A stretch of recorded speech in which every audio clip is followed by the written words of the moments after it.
श्रीमद् भगवद गीता से प्रेरित एक जीवन बदल देने वाली कहानी। रवि एक मध्यम वर्गीय परिवार का इकलौता बेटा था। उसके पिता एक सरकारी स्कूल में अध्यापक थे और माँ एक घरेलू महिला। जब रवि 10 साल का था, उसके पिता की एक सड़क दुर्घटना में मृत्यु हो गई। उस दिन से उसके जीवन में अंधेरा उतर आया था। माँ ने सिलाई का काम शुरू किया और रवि को पढ़ाई में जोड़े रखा। रवि समझ गया था कि अब उसके कंधों पर न केवल अपनी जिंदगी बल्कि माँ की उम्मीदों का भी भार है। वह बचपन से ही पढ़ाई में होशियार था। उसने ठान लिया था कि वह बड़ा होकर एक दिन अफसर बनेगा, एक ऐसा बेटा जो माँ के सारे दुख मिटा सके। स्कूल खत्म हुआ, कॉलेज भी किसी तरह पूरा किया गया और फिर उसने सिविल सेवा परीक्षा की तैयारी शुरू कर दी। रवि सुबह 4 बजे उठता, मंदिर में जाकर दीप जलाता और फिर किताबों में डूब जाता। उसे केवल एक चीज दिखाई देती थी, सफलता। पर पहली बार में असफल हुआ।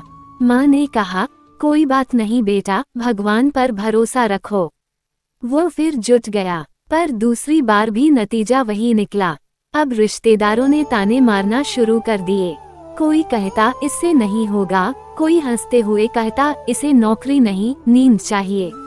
रवि अब खुद से भी नजरें नहीं मिला पाता था। माँ हर रोज उसके लिए चुपचाप चाय बनाती, सिर पर हाथ फेरती, लेकिन वो स्नेह अब रवि के लिए बोझ लगने लगा था। तीसरी बार जब उसका चयन फिर नहीं हुआ तो रवि पूरी तरह टूट गया। उसने कमरे में खुद को बंद कर लिया, फोन बंद कर दिया, दोस्तों से बात बंद कर दी, खाना पीना छोड़ दिया। एक रात वह छत पर गया और रेलिंग के किनारे खड़ा होकर खुद से बोला, अब और नहीं होता, बस अब खत्म कर दूं सब कुछ। तभी पीछे से माँ की धीमी लेकिन सधी हुई आवाज आई, रुक जा बेटा। रवि पलटा, उसकी आंखें आंसुओं से भरी थीं। माँ ने चुपचाप एक पुरानी किताब उसके हाथ में रखी और बोली, ये तेरे पापा की गीता है, आज इसे एक बार पढ़ ले, फिर जो मन करे कर लेना। रवि ने अनमने भाव से गीता के पन्ने पलटे। पहले पन्ने पर लिखा था, जब मनुष्य मोह में फंस जाता है तब वह अपने कर्तव्यों को भूल जाता है। फिर उसकी नजर इस पंक्ति पर गई, हे अर्जुन, तू अपने कर्म को कर, फल की चिंता मत कर। वो ठिठक गया। पहली बार उसे लगा जैसे ये शब्द किसी किताब के नहीं, उसके अपने जीवन के लिए लिखे गए हों। उसने पन्ने पलटे, हर पंक्ति जैसे उसके घावों पर मरहम बनकर उतर रही थी। आत्मा न जन्म लेती है न मरती है। जो कुछ तू खो चुका है शायद वो कभी तेरा था ही नहीं, और जो कुछ तेरा है वो कभी तुझसे छिनेगा नहीं। रवि पूरी रात गीता पढ़ता रहा। उस रात पहली बार उसने अपने भीतर एक शांति महसूस की। उसे समझ आया कि वह अब तक केवल सफलता के पीछे भाग रहा था, लेकिन जीवन तो कर्तव्य निभाने का नाम है, परिणाम तो बस ईश्वर की इच्छा है।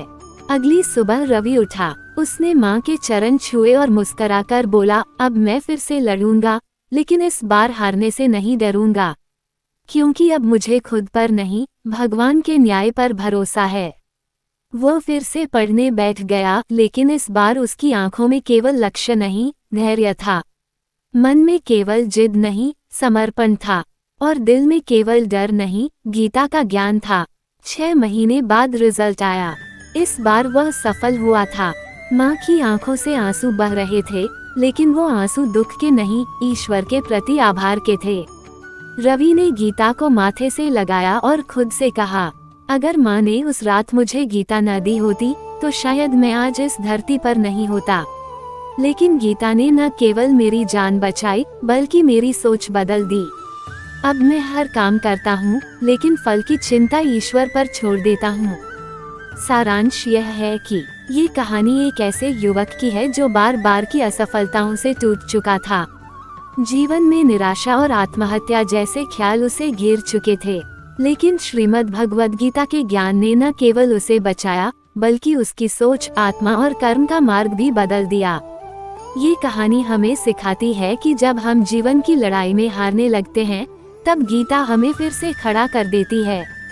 गीता केवल एक पुस्तक नहीं है, यह आत्मा का भोजन है जो मरते हुए मन को फिर से जीवन देती है। प्यारे दोस्तों, अगर ये कहानी आपको पसंद आई हो तो 1 लाइक जरूर दें और अपने प्रिय जनों को शेयर करना ना भूलें। कमेंट में जय श्री कृष्णा लिख कर जाएं।